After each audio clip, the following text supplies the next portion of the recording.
We are on. The camera's on. Hello, everybody. Yeah.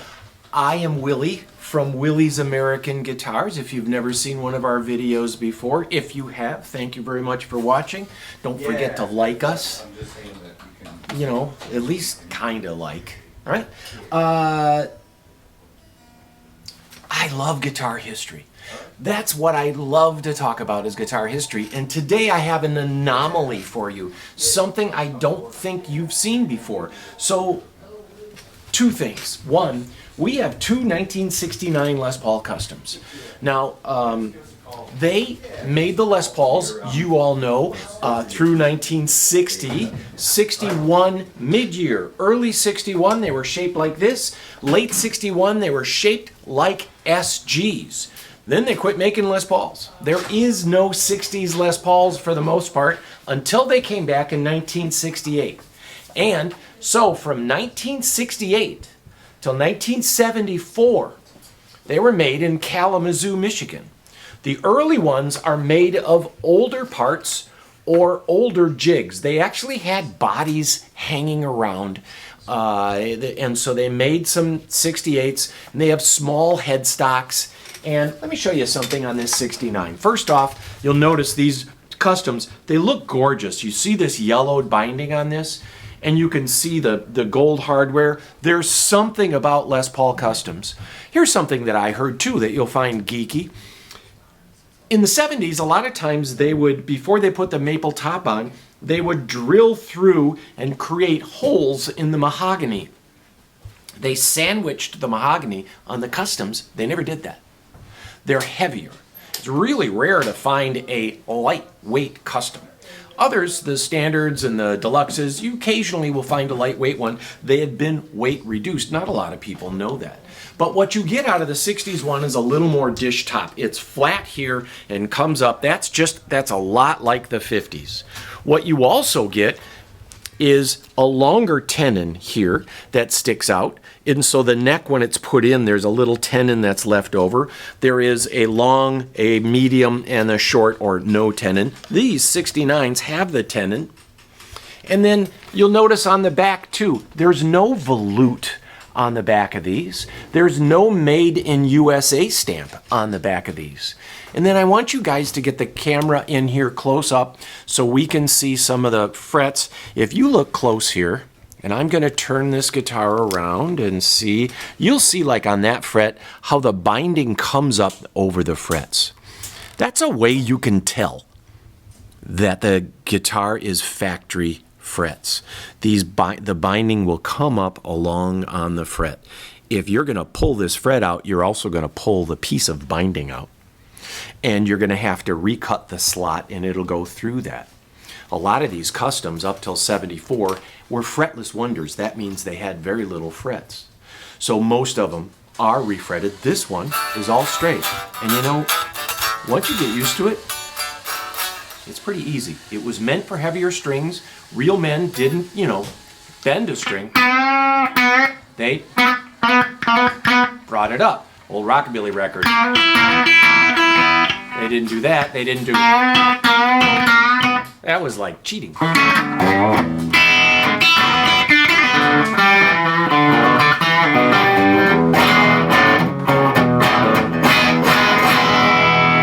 So, I am going through a Magnatone 15, which is kind of our Marshall-y thing right now. It's interesting, they now have Slash. Marshall amplifiers were sold to a Swedish company. If you didn't know that, that's kind of big news lately. That happened a couple of months ago when people are like, what the heck's going on? So Slash cut off his partnership with them, and now he's partnering with Magnatone because they make such an awesome sounding Marshall British sounding thing. All right, so back to the guitar. These guitars also will have like patent sticker pickups. They're very close to the patent applied for sound that is highly coveted, and you could trade one patent applied for pickup for a box full of new Gibson guitars. They're very, very valuable. Why? Well, it's about the tone. So, I have two of these. One of these is clean and original. Give me just 1 second, young man. This one had a headstock break, but we know of the history on this that goes back to the 70s. The owner of this had it for a long time, and the workmanship was done really good. So we've described these on the website well. We just got this one in. That's the first time we plugged it into an amp right there, but wait, there's more here. I just got this 1973 Deluxe. So again, made in Kalamazoo until 74. Later, they moved the factory to the Nashville location where they manufactured guitars. And I want to show you on the back of this guitar before we begin. You can see back there two things. There is a volute back here, and up here you'll see a Made in USA stamp.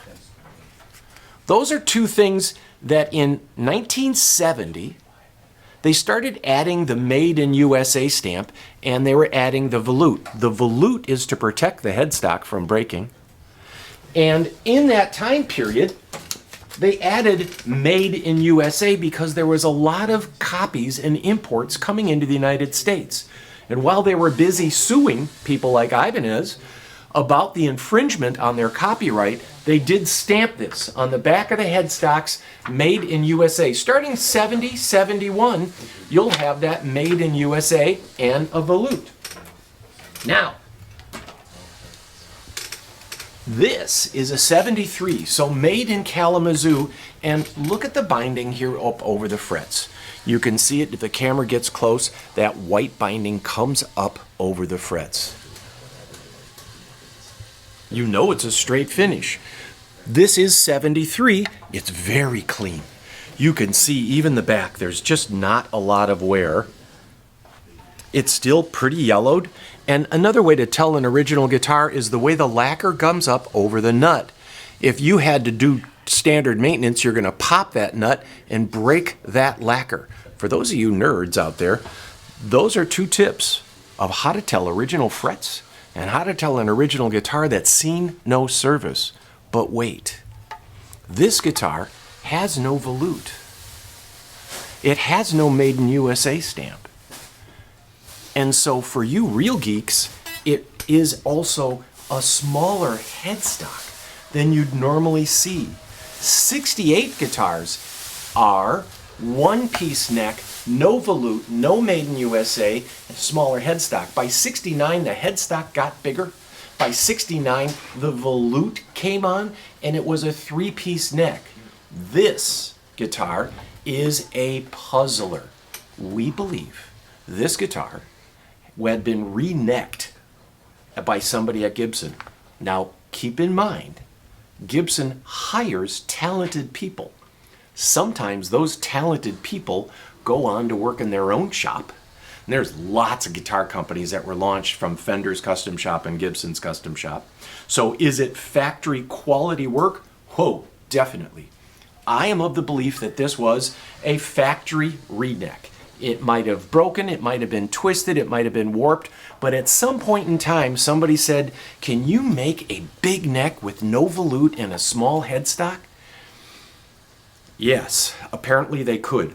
Or this is a leftover neck on this guitar, and I kind of doubt that.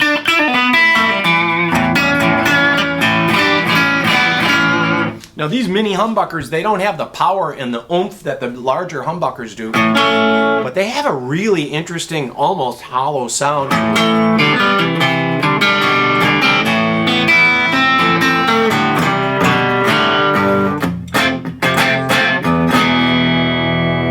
And of course, if you want to, you can punch up the gain a little bit.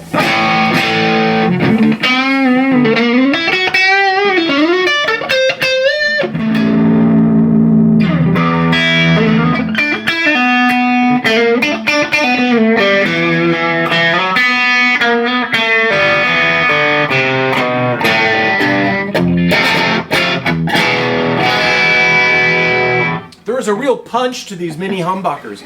This is an anomaly. It's hard to price anomalies because if it had the volute, if it had the Made in USA stamp, if it had the three-piece neck, this would be a piece of cake.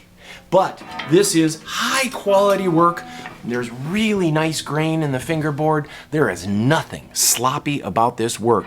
This was somebody that knew Gibson quality work and maybe even was done at Gibson. It has all original pots, as you'll see in our ad. It's very clean on the outside. It's possible it was oversprayed and it's kind of yellowed over the age. It's been done quite a while ago. So, there you go. This is something you don't see every day, and as Rod Serling used to say on Twilight Zone, submitted for your approval.